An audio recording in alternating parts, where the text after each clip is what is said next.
कालवश दलित मित्र निवृत्तराव लोणे यांच्या 15व्या पुण्यस्मरण दिनानिमित्त राजेश लोणे यांच्या वतीने विविध कार्यक्रमाचे आयोजन करण्यात आले होते।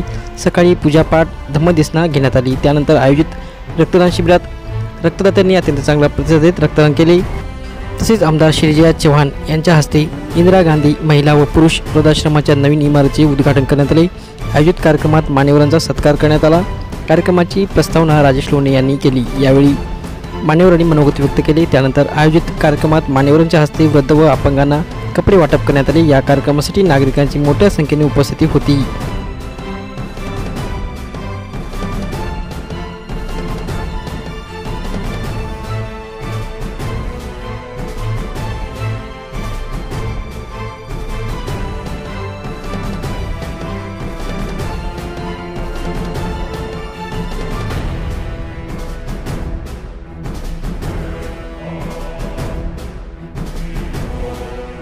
माझं मनापासून जय भीम।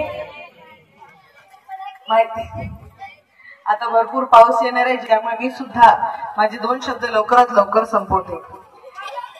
आजोबांचा काळ आणि मला असं वाटतं दादांच्या आजोबांचा काळ, हे दोघं 40 वर्ष सोबत त्यांनी घडवलेले आहेत, कामं केलेले आहेत गावांसाठी, सरपंच राहिलेले आहेत ते 40 वर्षांसाठी, विविध कामं केलेली आहेत, रस्त्यांचे म्हणाव, नाल्यांचे म्हणाव, गावाचं काय आहे ते पूर्वजांनी पहिले जे केलेलं आहे, शंकरराव चव्हाण साहेबांनी, निवृत्तराव साहेबांनी, ते आज आपल्याला घडवताना दिसत आहे। खरं म्हणलं तर राजेश दादांचा सुद्धा आभार मानायला पाहिजे। अतिशय सुंदर उपक्रम आपण सुद्धा हाताला घेतलेले आहे। वृद्धाश्रम आपण सुरू केलं, वेगवेगळे उपक्रम छान केलेले आहेत। लोकांपर्यंत आपण कसं पोहोचू शकतो आणि ज्येष्ठांची आपण कशी काळजी घेऊ शकतो, अतिशय सुंदर प्रकारे आपण ते नियोजन केलेले आहे। तुम्ही दिलेले आहेत मला 3-4 अजून निवेदन, त्याच्यावर मी माझं नक्कीच लक्ष घालेल। गावाला कधी काही कमी पडू देणार नाही। इथे भालेराव दादा होते, ते म्हटलेले की आपल्या समाजातले कोणी खासदार किंवा आमदार होत नाही। असं कसं म्हणताय हो तुम्ही? किरण रिजिजूजी जे आपले भाजपाचे खासदार आहेत लोकसभेत, डॉक्टर बाबासाहेब आंबेडकर नंतर ज्यांनी परत आपल्या समाजाची गद्दी जर घेतली असेल तर ते आपले भाजपाचे खासदार दिल्लीला किरण रिजिजूजी आहेत। त्यांचं सुद्धा काम आम्ही जवळून पाहतो, अतिशय सुंदर काम करतात आणि सर्वांना मी इकडे मनापासून इथे शुभेच्छा देते। माझे याचे 2 शब्द थांबवते, कारण मला माहितीये पाऊस आता कधीही सुरू होऊ शकतं। आपण सर्व इकडे आलात, मला इकडे बोलायची संधी दिली, त्याच्याबद्दल मी आपल्या सर्वांचे आभार मानते आणि थांबते। जय हिंद, जय महाराष्ट्र, जय भीम। कालवश होऊन त्यांना 15 वर्ष झालेली आहेत। त्यांचा हा 15वा पुण्यस्मरण दिन। या पुण्यस्मरण दिनानिमित्ताने आमच्या संस्थेच्या डॉक्टर बाबासाहेब आंबेडकर शिक्षण प्रसारक संस्थेच्या द्वारा संचलित इंदिरा गांधी महिला पुरुष वृद्धाश्रम यांच्या नवीन इमारतीचे उद्घाटन आपल्या भागाच्या लाडक्या आमदार आदरणीय श्रीजयाताई चव्हाण यांच्या हस्ते करण्यात आले आहे। या कार्यक्रमाला नुसत्या निमंत्रणावर ताईने आपल्याला वेळ दिला।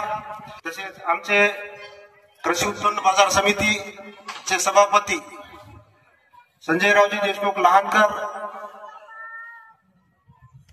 याला म्हणलो पत्रिका द्यायला जाऊ ताईला, तर मला म्हणले तू आधी देऊन ये, मी घेऊन येतो। ते आले। बालाजी पाटील गव्हाणे, सर्व व्यासपीठ, आमच्या गावातले सगळे मला सहकार्य करणारे माझे बंधू भगिनी, सर्व उपासक उपासिका, या आमच्या पुण्यस्मरण दिनानिमित्ताच्या कार्यक्रमाला हे सर्वजण आले। दरवर्षी येतात। गेल्या वर्षी नाही, पहिल्या वर्षी बाबाचा इथं पुतळा उभारला तेव्हा माननीय अशोकरावजी चव्हाण साहेब यांच्या हस्ते पुतळ्याचं उद्घाटन झालं।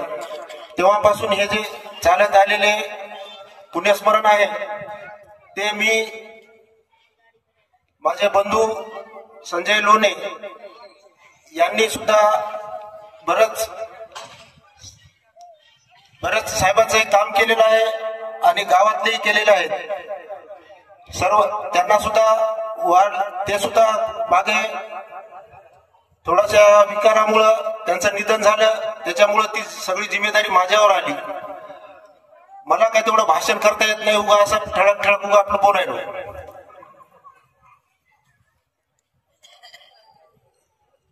माझे वडील यांनी श्रद्धेय डॉक्टर शंकररावजी चव्हाण साहेब यांच्यासोबत जवळपास 40 वर्ष काम केलं. 40 वर्ष मोठ्या साहेबांसोबत काम केलं. त्याच्यानंतर आदरणीय अशोकरावजी चव्हाण साहेब यांच्यासोबत सुद्धा काम केलं आणि आता याच्या पुढे आम्ही श्रीजयाताई सोबत सुद्धा काम करणार आहोत. माझ्या वडिलांनी या गावाचा सर्वांगीण विकासासाठी बरंच काही केलेलं आहे. रोड, नाल्या, रस्ते, स्मशानभूमी,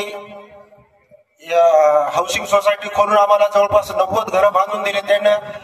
त्याच्यासोबत आमचे लक्ष्मणराव नंदोजी लोणे, संभाजी लोणे, गौतम लोणे हे खांद्याला खांदा लावून बाबासोबत त्यांनी काम केले.